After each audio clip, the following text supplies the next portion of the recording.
Bom dia para você, ou boa tarde, ou boa noite, eu não sei qual horário que você está assistindo esta aula, mas seja bem-vindo a mais esta aula da série Firmados no Evangelho. É um prazer para mim poder contribuir com esta aula de hoje, aula número 3, cujo título é O Poder do Evangelho. O Poder do Evangelho. Eu queria começar a nossa aula contando uma história hipotética para você. Vamos imaginar que hoje você partisse para a eternidade, morresse. Eu não estou querendo que você morra hoje, embora o apóstolo Paulo disse que o viver é Cristo e o morrer é lucro. Mas vamos imaginar que hoje você partiu e vamos imaginar a cena de você prestes a entrar no portão do céu e viesse um anjo e perguntasse: Pois não, você quer entrar? Rapidamente você responde dizendo: Sim, eu gostaria de entrar. Mas aí o anjo pergunta: Qual é?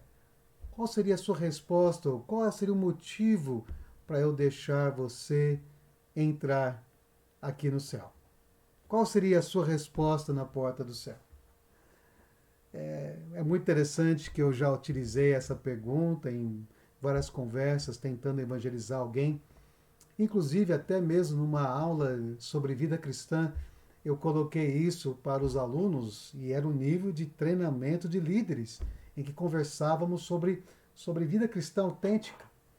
E uma pessoa se levantou e deu a resposta que nós não deveríamos esperar de alguém que já creu em Jesus. E de fato ela depois disse que cria no Jesus, no Senhor Jesus, mas disse: eu tenho procurado seguir a Deus e obedecer a sua palavra. É muito interessante pensar nisso. Qual seria a sua resposta? Quero começar com uma outra pergunta para a gente introduzir o nosso assunto de hoje, que diz: se somos aceitos pela graça e não pelas nossas obras, por que devemos nos preocupar em obedecer aos mandamentos de Deus? Sim, nós aprendemos lá em Efésios capítulo 2 que nós não somos salvos pelas obras, né? Muito claro o texto bíblico quando diz, olha, pois vocês são salvos pela graça, o favor de Deus, por meio da fé, essa confiança em Cristo e no que ele fez por nós. E isto não vem de vocês, é dom de Deus, é presente de Deus. Não por obras para que ninguém se glorie. Nós conhecemos muito bem esse texto. Estou bem certo que eu não faço por merecer, não são as minhas obras que me levarão à presença de Deus, que me tornarão aceitos por Deus. Mas então por que nós vamos obedecer a Deus? Qual seria a motivação para isso? É interessante que na história da igreja já houve discussão entre esses dois irmãos gêmeos. São irmãos gêmeos, mas não são irmãos gêmeos iguais, são diferentes. O legalismo e a licenciosidade. Como é difícil nós estarmos equilibrados, muito bem fundamentados na palavra, na liberdade que temos em Cristo, porque muitas vezes, por causa do nosso próprio coração, nós temos a tendência para o legalismo ou temos a tendência para a licenciosidade, que na teologia é chamado antinomianismo. Antinomianismo. Ou seja, nomos é lei, anti-lei. Ou seja, nós agora não precisamos mais seguir a lei. E aí confunde muitas vezes a ideia de que nós não estamos debaixo de todas as regulamentações da lei mosaica, mas estamos debaixo da lei de Deus, por exemplo, falar a verdade e não mentir. É uma lei, é um mandamento de Deus, não é? Trabalhar e não roubar. Então, na história da igreja, e tem alguns detalhes aqui, houve essa discussão. E nós hoje vamos conversar sobre isso, porque corremos o perigo, sim, de cairmos num legalismo, ou caímos na licenciosidade? Vamos pensar um pouquinho sobre isso. Vamos definir, né? Legalismo. Assim, como é que nós poderíamos definir? Aqui uma proposta de definição para nós. Os legalistas continuam a viver debaixo da lei, acreditando que a aprovação de Deus depende de alguma forma de sua conduta correta. Ela até é uma pessoa crente de verdade, ela pode até saber na sua mente a informação de que sim, o Senhor Jesus é que salva, eu não posso obedecer tudo para satisfazer a Deus, é Ele que me salva. Mas muitas vezes na prática, ou lá no seu consciente, às vezes adota essa postura de que para ser aceita por Deus, para ser aprovada diante de Deus, depende se ela está vivendo de alguma maneira correta. Correta. Aqueles que não conhecem a Cristo, e aí no nosso país, né, muitos católicos, adotam muito essa postura. Elas entendem, elas pensam que elas têm que se esforçar, elas têm que cumprir algumas regras para então ser aceita por Deus. Mas mesmo no meio evangélico, isso é muito comum, mais do que a gente acredita. Mais pessoas que adotam essa postura. Eu tenho que fazer por merecer, eu tenho que me esforçar. Depende como é que eu estou vivendo para então ser aceita por Deus. Muitas vezes, por causa disso, ela se torna uma pessoa legalista de que tem que cumprir algumas regras e ela se esforça em cumprir essas regras, mas muitas vezes cai na hipocrisia porque ela mesma não consegue seguir todas elas, mas fica se comparando a outros, medindo-se com outros e se achando melhores que outros. Interessante. Um perigo aí para nós pensarmos hoje.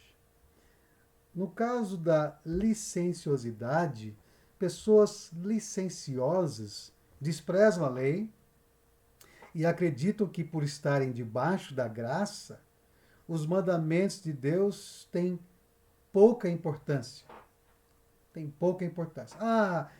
Jesus já me salvou, a salvação é gratuita, Jesus já fez tudo o que era necessário. Então assim, eu não preciso seguir os mandamentos. Vamos dar a seguinte ilustração para nós. A lei diz que nós não devemos mentir, por exemplo. Mas você então se esforça ao máximo para não mentir. Não mentir. Isso significa viver debaixo da lei, mas inevitavelmente você descobrirá que não consegue cumprir toda a lei de forma perfeita. Você tropeça. Então, não adianta, nós não vamos conseguir conquistar a nossa salvação, nós não vamos fazer por merecer, nós não vamos nos orgulhar de que a gente segue tudo à risca para então nós sermos aceitos por Deus. Nós não vamos estabelecer nossa própria lei como se nós fizéssemos a nossa religião para então ser aceito por Deus. Não vai dar certo. Por exemplo, agora, vamos imaginar que você admite logo de início que não consegue viver sem mentir. Você acaba tropeçando aqui e ali. Então você simplesmente descarta esse mandamento, convencendo-se de que Deus não espera que você realmente pare de mentir, e aí despreza essa orientação de Deus. Pensar dessa forma é abusar da graça de Deus e ceder ao pecado. Então é difícil seguir as orientações do Senhor, o padrão é tão elevado. Mas Deus vai nos salvar. Eu fiz aquela oração de entrega para o Senhor Jesus e Ele vai me aceitar. Será que este é a postura que nós devemos ter? Então vamos pensar hoje, nessa nossa aula, sobre legalismo e licenciosidade. Porque, na verdade, a falta de compreensão sobre esse assunto é a incapacidade de enxergar a generosidade de Deus e seus planos amorosos para a nossa vida. Ou seja, o legalista, ele acha que tem que se esforçar para agradar a Deus, tem que fazer por merecer, ou mesmo que ela acredita que não é por merecer, mas ela acha que para Deus abençoar, ela tem que se esforçar. E às vezes acaba adotando mais regras do que o próprio Deus estabeleceu. Não sabe desfrutar da liberdade em Cristo e acaba acrescentando mais regras àquilo que nem Deus estabeleceu. A pessoa está tendo essa incapacidade de enxergar que Deus é generoso, de que Deus é bom, os seus planos são amorosos para nós. Eu não preciso conquistar isso, Ele já deu a mim. Por outro lado, aqueles que adotam mais a postura da licenciosidade, pode achar assim, puxa, é difícil obedecer a Deus, ou talvez até pensar que acho que Deus é um desmancha-prazeres, é um peso seguir as orientações do Senhor. Então, ou vou seguir minha própria vida, ou eu vou descansar de que no final das contas Deus vai me salvar. Mas é alguém que também está desprezando que o Senhor Deus é amoroso e os seus mandamentos, de fato, são mandamentos que trazem para nós verdadeira liberdade, o bem para nós, a demonstração do caráter amoroso dele e de que nós devemos seguir a ele em resposta ao seu amor, amando-o também. Então, na verdade, essas duas formas de encarar aquilo que Deus tem estabelecido, o legalismo ou a licenciosidade, essa incapacidade de enxergar a generosidade, a bondade de Deus e os seus planos amorosos para a nossa vida. É como a estratégia da serpente de Satanás lá no jardim.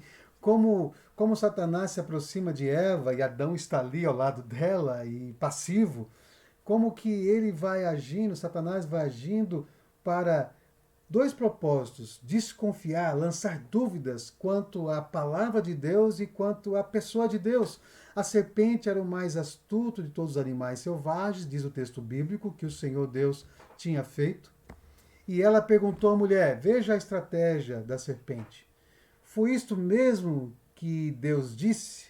Lançando dúvida, é assim mesmo que Deus falou? Não comam de nenhum fruto da árvore do jardim. Interessante isso.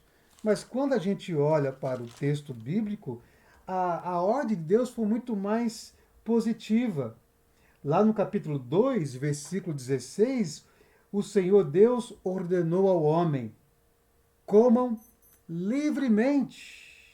Comam livremente de qualquer árvore do jardim, positivamente. Olha, desfrutem livremente de toda o jardim, de todas as árvores, de qualquer árvore do jardim. Mas aí estabeleceu um mandamento: mas não coma da árvore do conhecimento do bem e do mal, porque no dia em que dela comer, certamente você morrerá. Certamente, realmente, morrendo morrerás. Essa é a ideia do texto. Ou seja, Deus deixou muito claro, Deus começa com uma forma positiva, mas aí Deus coloca um mandamento para que voluntariamente Adão e Eva demonstrassem a sua confiança no amor de Deus, no caráter de Deus, na pessoa de Deus, na palavra de Deus, de que isso é o melhor, de que Deus sabe o que é melhor para eles e que eles não precisavam comer daquele fruto daquela árvore, que sim, era atraente, mas não deveriam comer. E assim eles demonstrariam seu amor, sua obediência. Mas Satanás joga essa dúvida. Foi assim mesmo que Deus disse? E aí respondeu a mulher. Na verdade, não deveria nem dialogar e responder corretamente com a palavra de Deus, mas ela diz: podemos comer do fruto das árvores do jardim, mas Deus disse: não comam do fruto da árvore que está no meio do jardim, nem toquem nele. Deus não havia dito isso, nem toquem nele. Olha aqui o legalismo, né? Colocando algo além do que havia sido estabelecido. Nem toquem nele. Deus não disse nem toquem nele. Deus disse não comam dele. Do contrário, vocês morrerão. Muito interessante também a tendência legalista de que olha só o não comam, né? Ao invés de olhar, podemos comer do fruto das árvores do jardim livremente, mas ela coloca não comam do fruto da árvore que está no meio do jardim e nem toque nele. Então aqui já começa a introduzir essa desconfiança quanto à pessoa de Deus, à palavra de Deus, e a serpente Satanás tem a audácia de dizer, olha, certamente não morrerão. Deus disse, certamente você morrerá, Adão e Eva também. E Satanás, né, joga essa completa incredulidade e diz, certamente não morrerão. E Deus sabe, olha só, Satanás jogando aqui a dúvida, Deus sabe que no dia em que dele comerem, seus olhos se abrirão e vocês serão como Deus, conhecedores do bem e do mal. Olha só, na verdade, em outras palavras, Eva, Deus não é tão bom assim. Se ele fosse tão bom, ele não ia proibir vocês de desfrutar de tudo, inclusive dessa árvore. Na verdade, ele não quer que vocês sejam como ele, que vocês sejam seus próprios deuses e definam o que é melhor para vocês. Puxa vida, afrontando o caráter tão bondoso, tão amoroso de Deus. E infelizmente nós sabemos que Adão e Eva, começando com Eva, Eva foi enganada e Adão pegou também daquele fruto e comeu, e os dois pecaram, seus olhos se abriram e entrou ali na raça humana essa tragédia terrível. Então, queridos, é interessante que essa estratégia tão antiga de desconfiar da palavra de Deus e desconfiar da pessoa de Deus. O legalista, né, tende a achar que pode se justificar, que pode fazer por merecer, que pode fazer a sua religião, que pode conquistar alguma coisa. Não quer, na verdade, reconhecer que não pode conquistar nada de bom, porque na verdade nascemos todos nós condenados por causa dos nossos pecados. Mas o legalista tem essa tendência e acaba então desconfiando da palavra de Deus, daquilo que Deus já assegurou para nós, desconfiando da pessoa de Deus, que ele é generoso, que ele é amoroso, que ele tem planos de amor para nós.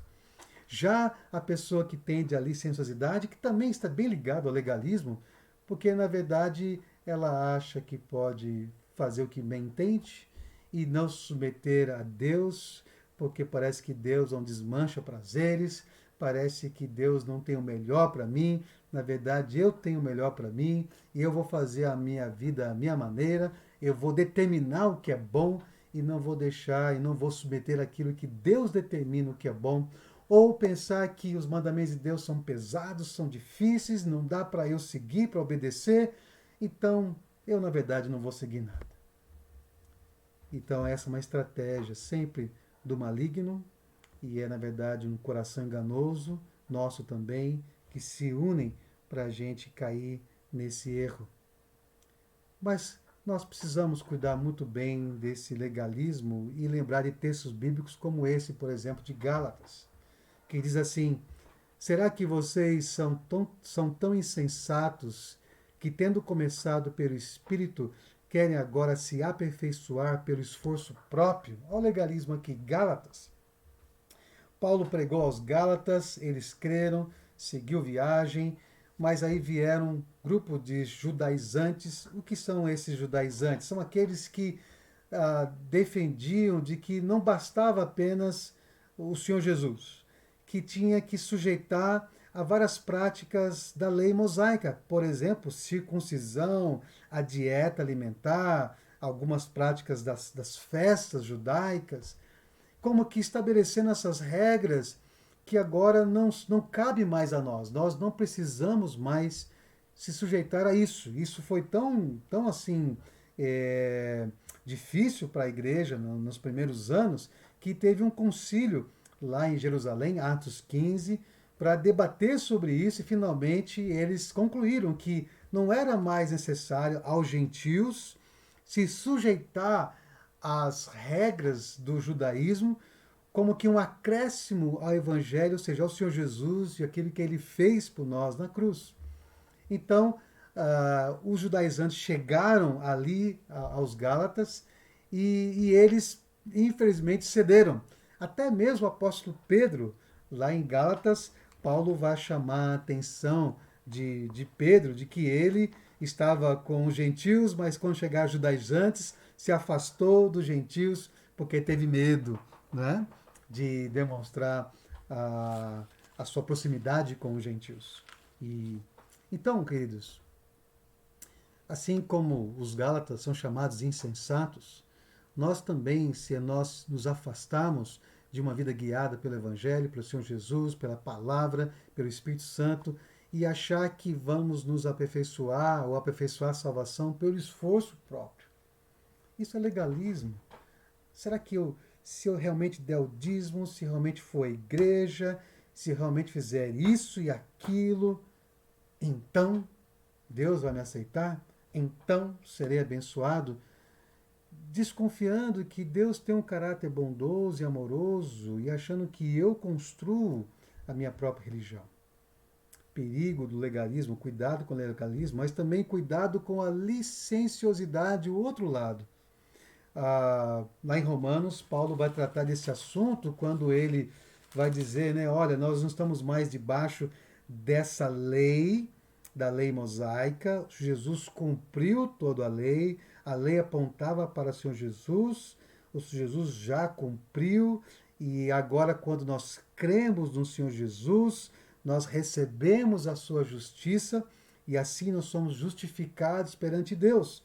Porque, na verdade, a lei aponta para o nosso pecado, a lei mostra que erramos, que precisamos de salvação. Ninguém consegue obedecer a lei totalmente.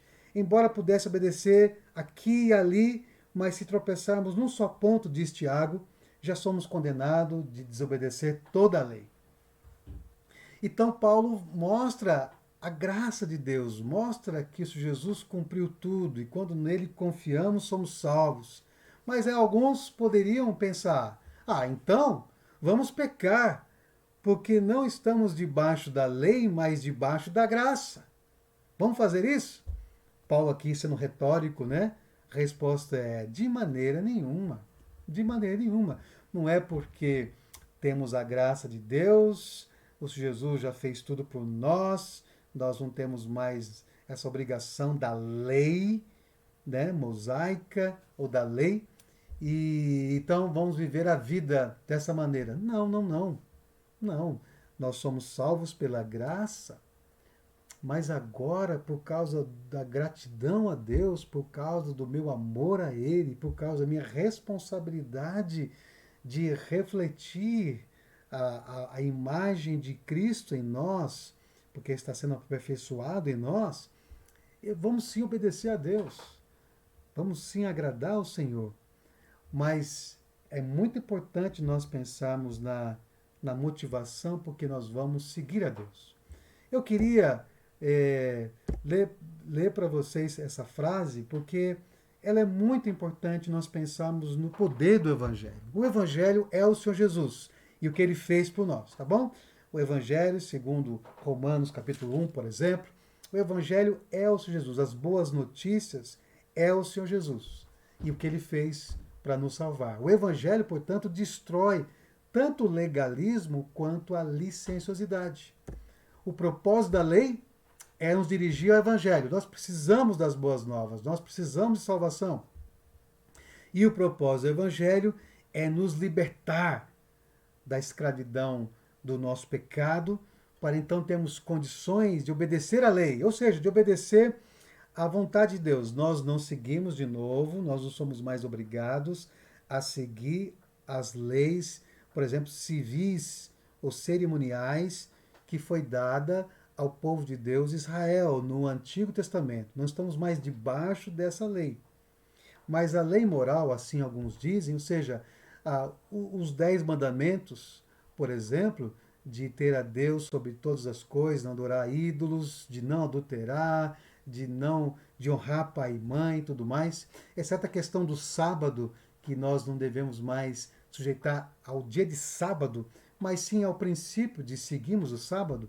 Ou seja, os 10 mandamentos ainda valem, ainda é um código para nós, mas nós não estamos mais debaixo dessa lei mosaica, mas sim somos agora em Cristo Jesus e pelo poder do Espírito Santo capacitados a obedecer a Deus, às ordens de Deus. O Novo Testamento, as cartas estão aqui, estão repletas de imperativos que nós devemos seguir, obedecer ao Senhor.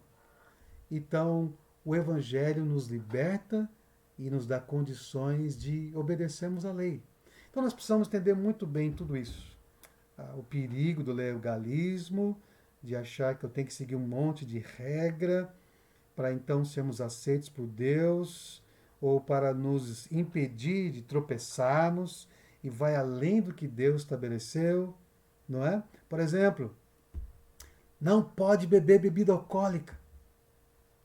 Mas a Bíblia não proíbe, não nos proíbe de beber, de não beber bebida alcoólica. A Bíblia fala, não vos embriagueis, não se entregue à embriaguez. Ao líder, não se entregue, não seja dominado ao vinho. Mas não há um mandamento, não beba bebida alcoólica. Então o legalista ele pode dizer assim, nós não podemos jamais beber bebida alcoólica. E quem bebe, esse não está seguindo o verdadeiro evangelho, ou esse não é espiritual. Está vendo o legalismo? Apenas um de muitos exemplos que poderíamos dar. Mas, no caso da licenciosidade, é aquele que ou acha a palavra de Deus muito difícil de seguir, e aí quer, não, no final Deus vai nos salvar, nosso Jesus fez tudo, e vai vivendo essa vida medíocre, e será que de fato entendeu o Evangelho? Será que de fato é salvo? Eu queria trazer para nós esse outro texto de Gálatas, muito importante, poder do Evangelho. Paulo escreve assim aos Gálatas, aqueles que estavam sendo seduzidos ao legalismo e já afastando da liberdade que temos em Cristo, que temos no Evangelho. Ele escreve assim aos Gálatas, capítulo 5, versículo 1. Foi para a liberdade que Cristo nos libertou.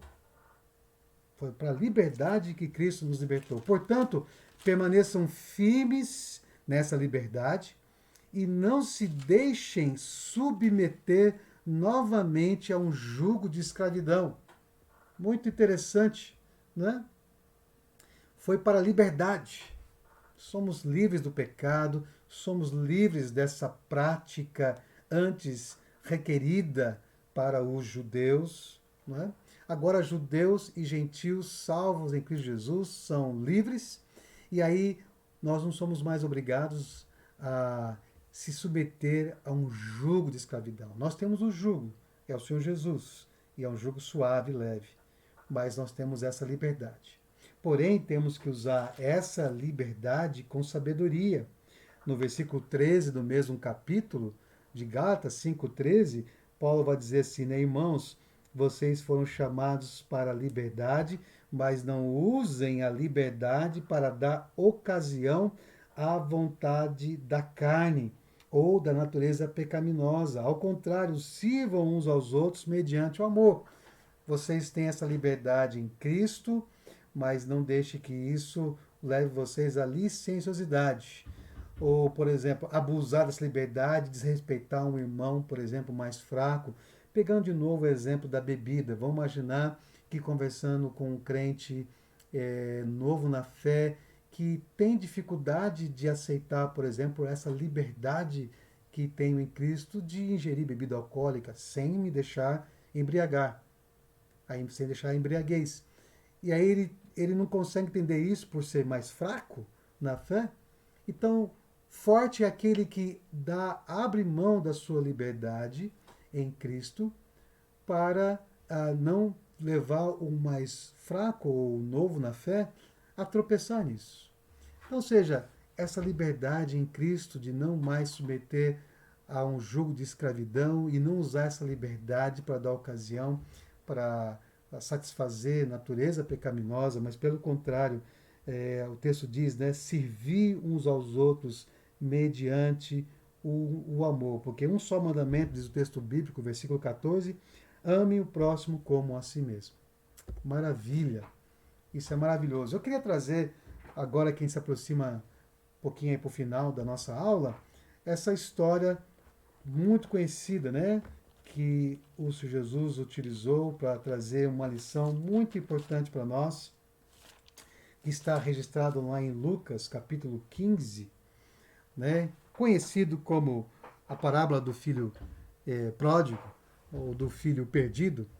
E é muito interessante essa história, como é importante a gente olhar para essa história, se você quiser ir comigo lá no texto bíblico de Lucas, capítulo 15, e é preciso começar a ler os versículos iniciais do capítulo para a gente perceber quem era o público-alvo, para entendermos melhor o propósito de Jesus. E é muito interessante que o Senhor Jesus vai tratar desse perigo do legalismo e também da licenciosidade. Está comigo lá em Lucas capítulo 15, o texto começa dizendo assim: olha, todos os publicanos e pecadores estavam reunindo para ouvi-lo, né?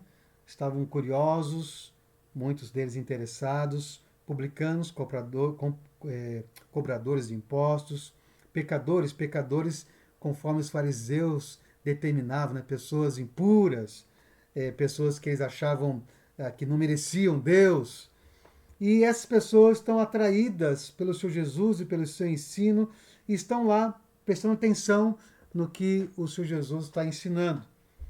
Aí os fariseus, versículo 2, e os mestres da lei o criticavam. Criticavam o Senhor Jesus. Como assim?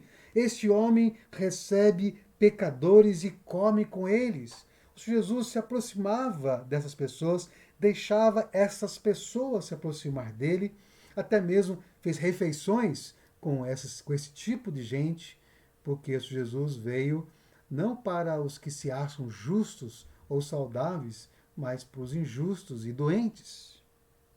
E aí, no versículo 3 de Lucas 15, o texto diz: então Jesus lhes contou esta parábola. Então veja, o público a quem Jesus está se dirigindo essas histórias para tratar do perigo da autojustiça. E aí ele coloca três parábolas, né?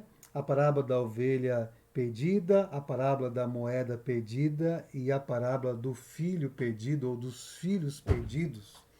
Mas vamos só nos deter na terceira parábola, mas todas elas apontam para uma mesma lição.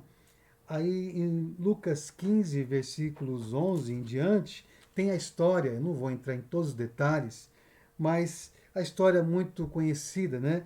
Um homem, versículo 11, tinha dois filhos, o mais novo disse ao seu pai: pai, quero a minha parte da herança. Assim ele repartiu sua propriedade entre eles.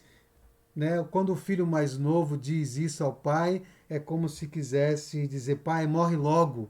Ninguém pede a herança do pai antes que o pai morra.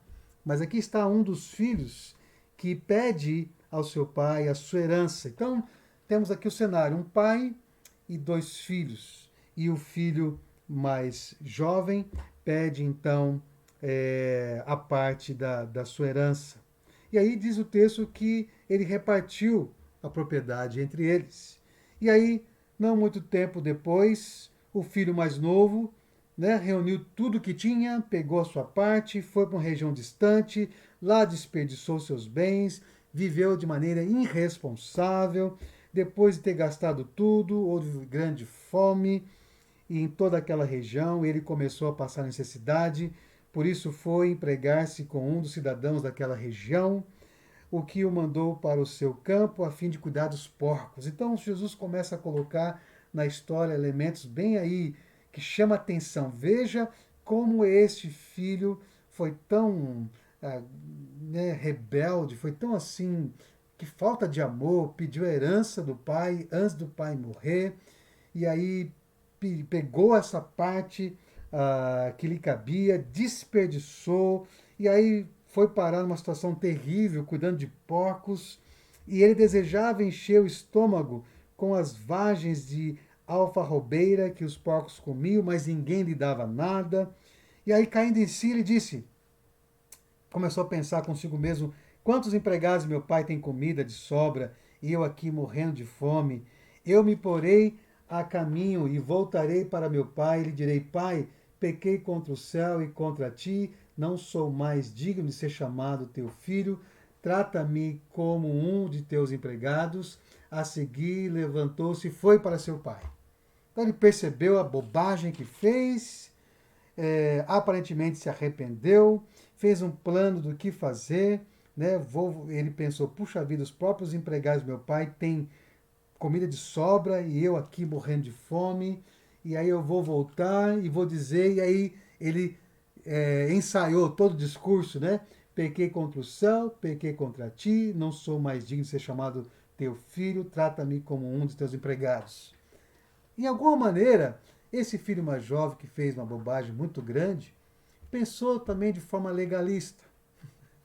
Ele não imaginava que seu pai poderia recebê-lo de maneira tão graciosa e o abraçando, e o abraçasse e o recebesse com todo carinho e perdão de volta a ele, de volta à sua casa. Mas ele ensaiou um discurso e ele dizendo assim, olha, eu não sou mais digno e eu não mereço, deixa eu fazer por merecer. E aí ele levantou-se e foi para seu pai. Estando ainda longe, versículo 20, seu pai o viu e, cheio de compaixão, correu para seu filho, o abraçou e o beijou, e demonstrando aqui algo extraordinário, porque um pai, um ancião, jamais iria correr e jamais iria correr ao encontro do seu filho e abraçar e o beijar. Isso eu fico imaginando o público ali ouvindo o Jesus de primeira mão e pensando assim, mas como assim? Como é que pode esse pai receber um filho dessa maneira? E tem compaixão e corre para o seu filho e o abraça e o beija. O filho disse, pai, pequei contra o céu e contra ti, não sou mais digno de ser chamado teu filho. Mas aí o pai disse aos seus servos, depressa, tragam a melhor roupa, vistam nele, coloquem um anel em seu dedo e calçados em seus pés, vamos fazer festa. Tragam o novilho melhor que tem, o gordo, e matem-no. Vamos fazer uma festa e alegrar-nos, pois esse meu filho estava morto e voltou à vida, estava perdido e foi achado, e começaram a festejar o seu regresso. O pai o recebeu com carinho, o pai recebeu com perdão, o pai fez festa, o pai deu roupas, deu anel no dedo, ou seja, tudo que ele tinha pertencia também ao filho e fizeram festa. Muito interessante isso. Né? Um filho que fez, desperdiçou tudo, quis o mal ao seu pai, mas que volta e foi recebido, e o seu próprio pai foi ao seu encontro. Mas aí, às vezes, a gente esquece do filho mais velho. Porque no versículo 25, enquanto isso, o filho mais velho estava no campo, cumprindo as suas responsabilidades. E quando se aproximou da casa, ouviu a música e a dança. Talvez ele pensou, será que é para mim? Então chamou um dos servos e perguntou-lhe o que estava acontecendo. E este lhe respondeu, olha, seu irmão voltou e seu pai matou o novilho gordo porque o recebeu de volta são e salvo. Era para o filho mais velho se encher de alegria e se encher, né, de festa e entrar na festa e festejar, porque, puxa vida, o meu irmão, sim, fez uma grande bobagem, mas voltou e o meu pai o recebeu cheio de compaixão e de festa. Mas o texto diz, a história, Jesus contando, diz, olha, o texto diz, versículo 28, que o filho mais velho encheu-se de ira. encheu-se de ira e não quis entrar, ficou lá fora. E é tão maravilhoso que na história Jesus coloca todos esses elementos que é estranho até para o público que está ouvindo isso, de como pode um pai fazer isso, mas o texto diz que seu pai saiu e insistiu com ele. Entre na festa, participe dessa alegria. Mas ele respondeu ao seu pai: Olha, todos esses anos tenho trabalhado como um escravo ao teu serviço e nunca desobedeci às tuas ordens, mas tu nunca me deste nem um cabrito para eu festejar com os meus amigos. Mas quando volta para casa, esse teu filho, nem disse o meu irmão, mas esse teu filho que esbanjou os teus bens para com as prostitutas, matas o novilho gordo para ele. Ou seja, uma cabeça bem legalista. E aí, enquadrando os fariseus, que se achavam merecedores de Deus, que cumpriam todos os mandamentos de Deus, que na verdade eles eram hipócritas, porque por fora poderia parecer muito justo, mas por dentro eram sepulcros, né? Eram podres.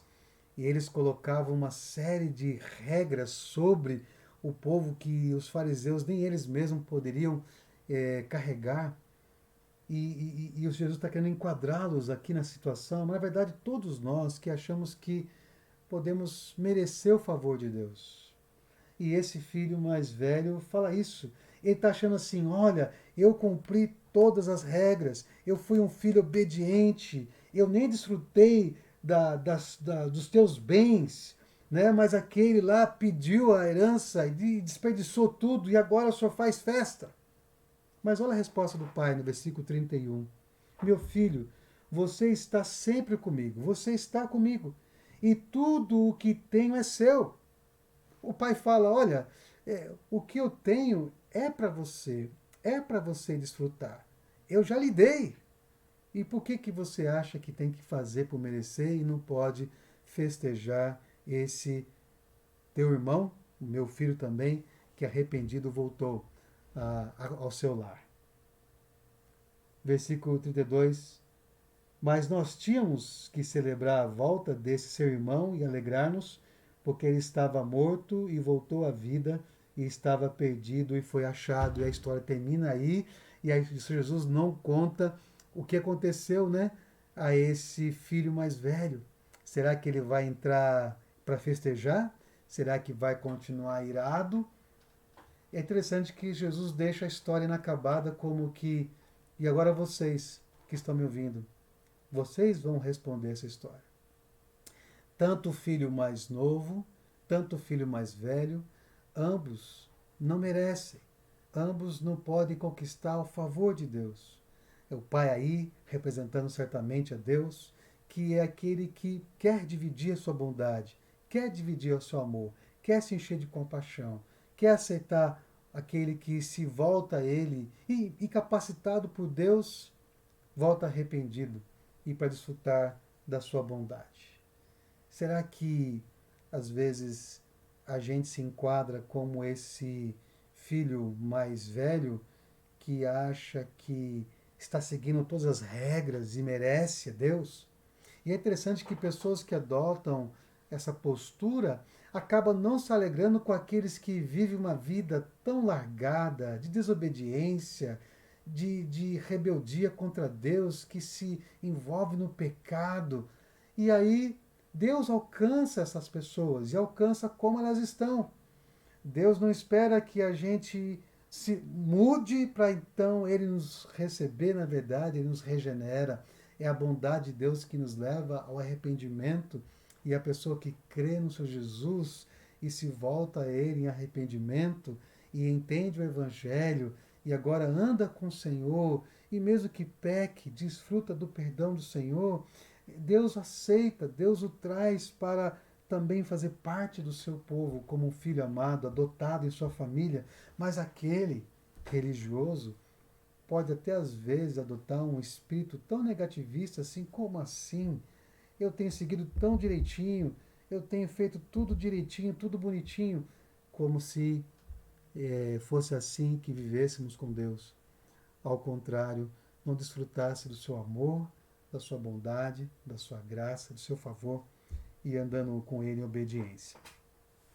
Então, meus queridos, é muito interessante nós meditarmos nessa história, nessa parábola que o Jesus contou.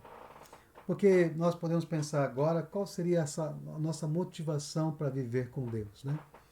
Se nós não fazemos por merecer, se nós não devemos ser legalistas, tentando seguir as regras para então Deus nos aceitar, nós também não vamos cair na licenciosidade e viver essa vida de desrespeito a Deus e a sua palavra. Também não é esse tipo de vida que Deus tem para nós, mas o Evangelho nos liberta para vivermos a liberdade e obediência a Ele. Mas qual seria a motivação para viver com Deus? Um cristão verdadeiro, aquele que tem uma vida espiritual porque nasceu de Deus, é uma vida em Cristo. Um cristão verdadeiro obedece à lei, obedece à palavra de Deus por amor e não por obrigação ou dever. E isso aqui nem sempre todo mundo entende.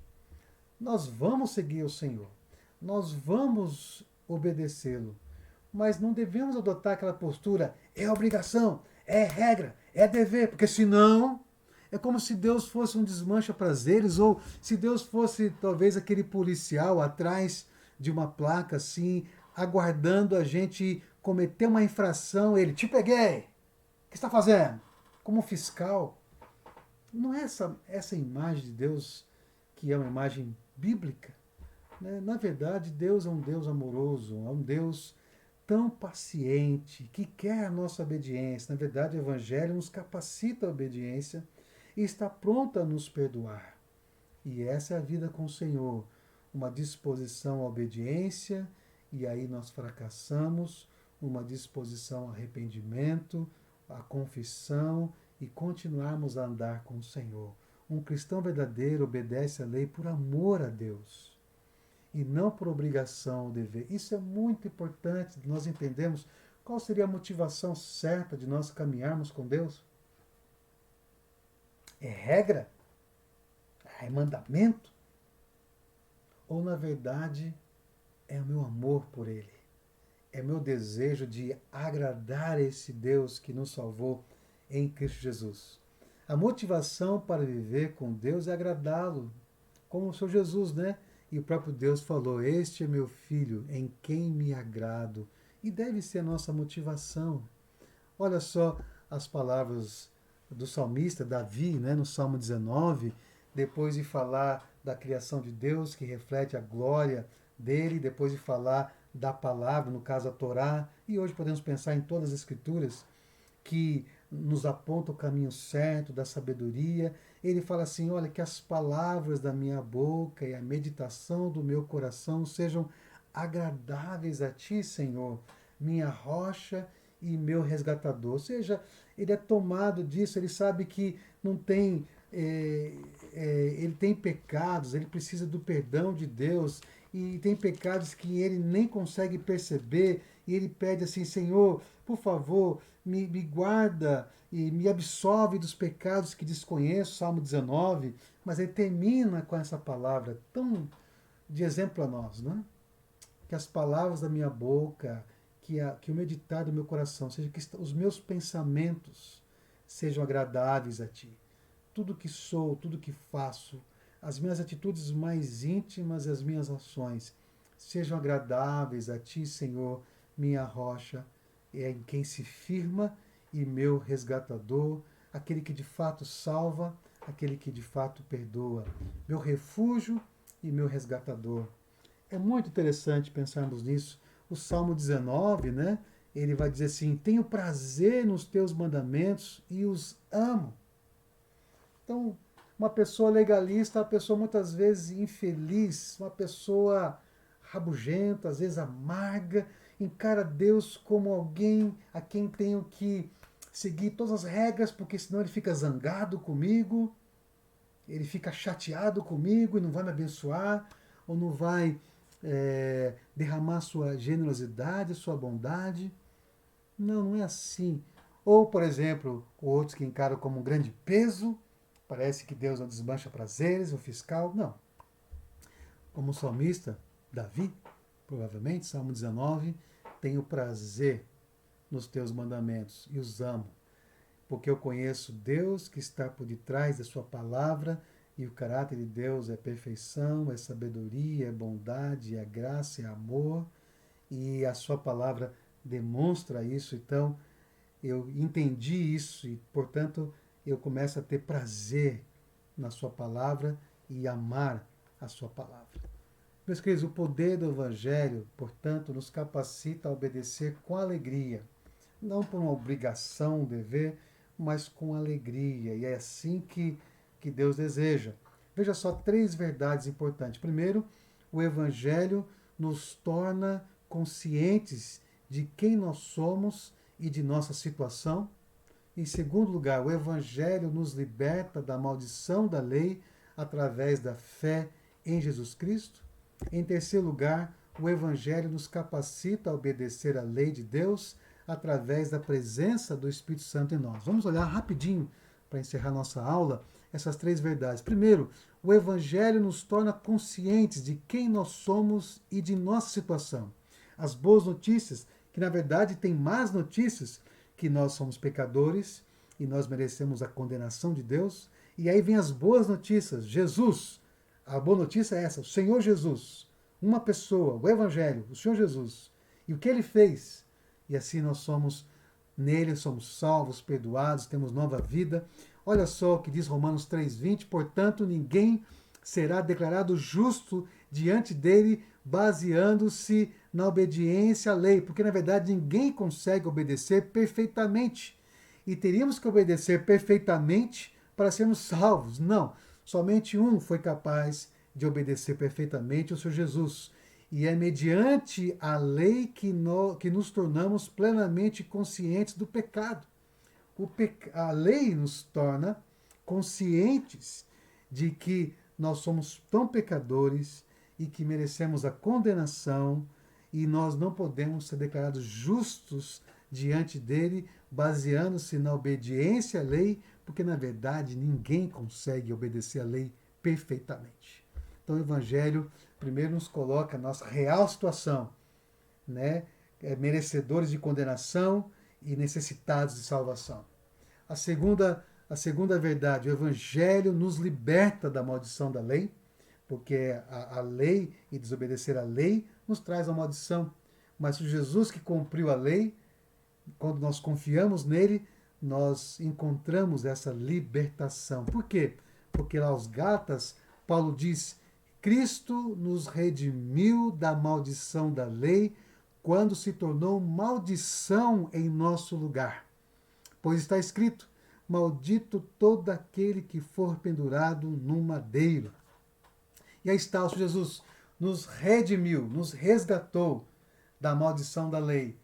Não foi de uma maneira assim, sem nenhum sacrifício. Não, ele mesmo, Jesus, se tornou maldição no nosso lugar. Ele, o justo, morreu por nós, injustos, para que nós pudéssemos ser aceitos por Deus. Ele assumiu essa maldição no nosso lugar, naquele madeiro. Louvado seja o Senhor por isso. E quando nós cremos, nós desfrutamos disso. Terceira verdade importante para nós é que o Evangelho nos capacita a obedecer à lei de Deus através da presença do Espírito Santo em nós. Nós não somos capazes de obedecer à lei e não conseguiríamos obedecer à lei para que fôssemos salvos por nós mesmos. O próprio Deus se fez ser humano, o Senhor Jesus viveu sem nenhum pecado, cumpriu toda a lei, morreu na cruz para satisfazer a justiça de Deus, foi maldição no nosso lugar, ressuscitou o terceiro dia. E quando nós hoje ouvimos essa mensagem, lemos essa mensagem em sua palavra e cremos no Evangelho, nós somos capacitados pelo próprio Deus, o Espírito Santo que habita em nós, a fim de que nós sigamos a sua palavra. O texto diz lá em Gálatas também, Por isso digo, vivam pelo Espírito. Recebemos o Espírito e devemos ser guiados, viver pelo Espírito, andar no Espírito, e de modo nenhum satisfarão os desejos da carne ou da natureza pecaminosa. É assim, nós não conseguiríamos seguir a palavra de Deus, a lei de Deus, por nossos próprios esforços. É preciso capacitação do Espírito Santo. As obras da carne somos nós que produzimos, e aquela coisa horrível do ódio, da imoralidade, etc., da briga, da falta de domínio próprio, mas o fruto do Espírito, o que o Espírito Santo produz em nós, é o amor, a alegria, etc., que corresponde à obediência à palavra, e nós devemos ser então guiados pelo Espírito. O Evangelho nos capacita a obedecer à lei de Deus. O Evangelho traz a notícia que somos agora habitados pelo Espírito Santo e, portanto, temos condição com o poder dele de vivermos a sua palavra. Por isso que a vida cristã é Cristo vivendo em nós. De novo, Gálatas, tão importante essa carta aos Gálatas para entendermos isso, não é? Fui crucificado com Cristo, diz Paulo. Né? Quando ele creu, é como se tivesse sido crucificado com Cristo. E foi ressuscitado também com Cristo. Assim, já não sou eu quem vive, mas Cristo vive em mim. Isso é a vida cristã, isso é a vida espiritual. Não sou eu que produzo essa vida espiritual, é Cristo que vive em mim, que produz isso. A vida que agora vivo no corpo, vivo-a pela fé no Filho de Deus que me amou e se entregou por mim. Aí está a vida em Cristo, a vida espiritual. É Cristo vivendo em nós.